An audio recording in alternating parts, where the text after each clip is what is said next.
Adriane Berg, is the executive director of the Totalis Institute, which is the organizer of this conference. She's also one of the founders of the National Academy of Elder Law Attorneys. She is a lawyer.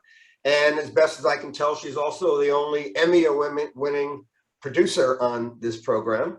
And she's also the author of 14 books. By the way, she's also the eldest among us at 73. And Adriane, why don't you tell us what you think the challenge or opportunity is about living to 120 or even 150? Yes, I'm going to take the lawyer's point of view, and I'm going to make a case for living to 150 societally and in our own thinking and our own attitudes. But first, I'm going to take a look a bit at the science. There's a good reason that Nir and Matt do not say that we're going to live to 150, even 120, because we seem to have a natural lifespan.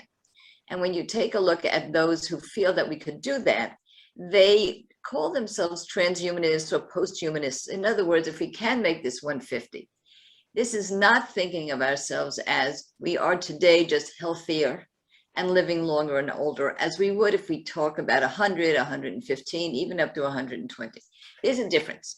That difference could be that we would be people of many parts, robotic parts. I like to say I'm 73 and only some parts of me are still good.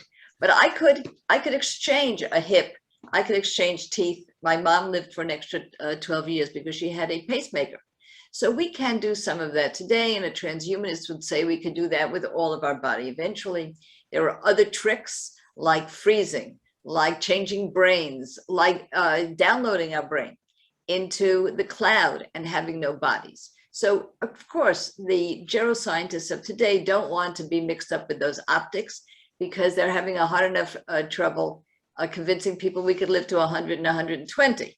But what would happen if we believed that we could live to 150 as healthy human beings? How would that change society, and what would we have to create to make that a wonderful world? Well, my case is that if we think that way, we will make it a better world today for people who can live to 190, 115, as we see from Nir and Matt that this all can happen. So let me give you a little bit of a chart without giving you a slide. In 1900, the average age was approximately 47, as Ken showed you. What if people thought they could live twice that long? Well, that's what we're doing today. And what if me at 73 could believe I could live twice that long and I was in the midst of life? That would bring me thinking that I could make it to 150. What changes would take place? I'm going to go through 6 very quickly. All of them, except 2, very beneficial. 1, there would be an entirely new concept of adulthood. Adulthood would be a contributory, exciting phase, not something that we did not look forward to. And that would require a structural change, changes in our feeling about ageism, changing in our feelings about what it meant to be busy. Ask a retiree today, they'll tell you that they're busy. Well, they have to work hard at being busy because there is no real place for contribution right now. And imagine if we had 50 years of that, where we had to work hard at being busy. We have a United Nations that's trying to get an equity for older adults. We have the Older Americans Act in this country. I can tell you as a lawyer, once you have to have acts, treaties, and conventions, there's something wrong. And so we would be developing a whole new concept of adulthood, and we can do that right now. Second thing that would be happening, and this is fascinating to me, is a change in life pacing. And there's a biologic issue to this, and there's a societal issue. Societally, we would work longer. We would go to school longer. We would have time to write that book. We would time to have multiple careers. But we could do some of that right now. We could also stop and smell the roses if we felt that we had more time in our life. The most horrible thing I've ever heard is, and it's supposed to be exciting, live every day as if it was your last.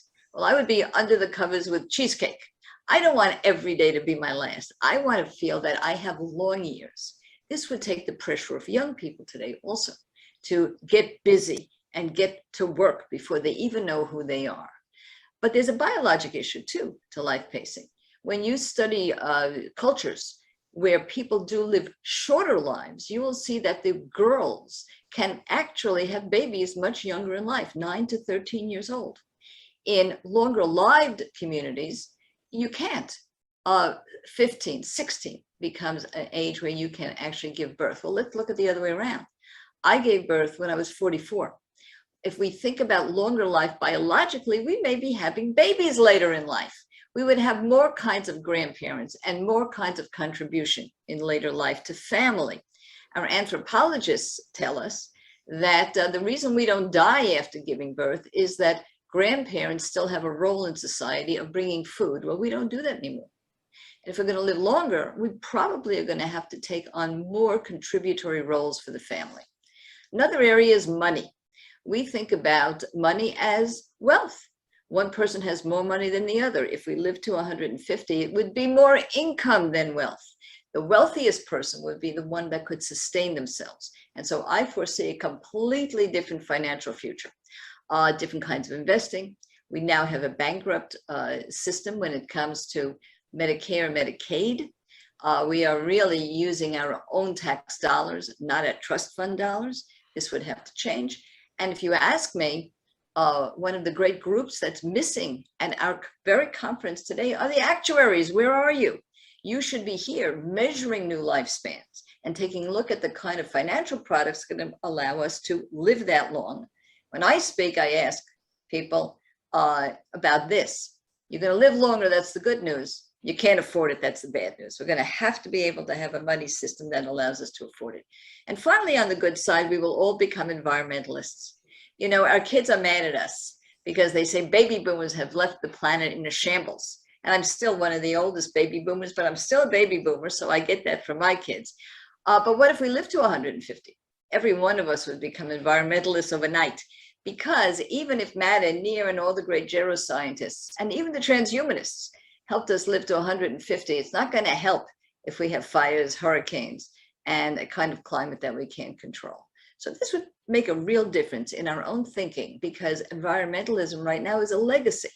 But if we lived longer, it would be for us. And now I'm going to end with the two negatives here. I don't know that I want the entire world to be there and be the same. I would like new ideas, continued reinvention, continued creativity. And this is actually a geroscience neurological issue. I did interview a young lady who was a master scientist, a neuroscientist at UCLA, working on lifelong learning. And this is what she taught me. She said, Adriane, it's not about actually taking courses and learning more. It's learning how to learn. And there are neurons that we all share that can create new pathways, not so much for learning anything in particular, but for continuing to learn how to learn.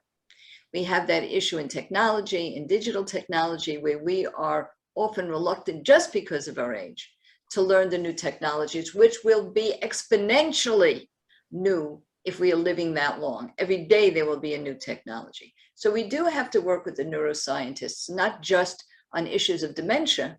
If we can beat that, and we're all over that because of Near's great new genes that'll prevent that, we also have to look at neuroscience and gerontology and geroscience as, again, breaking the silos between them, so that we can take that, what they call crystallized intelligence or wisdom, but also infuse a little bit of fluid intelligence or quick learning into us, into ourselves if we get older. That some people will be able to buy this long life and others won't. And that's why at Catalyst we say healthy longevity for all. We're going to have to beat that problem of the inequality of being able to buy extra years on this planet. So that's what I see here as possibility of assuming we're going to live to 150 and living into it personally and societally right now.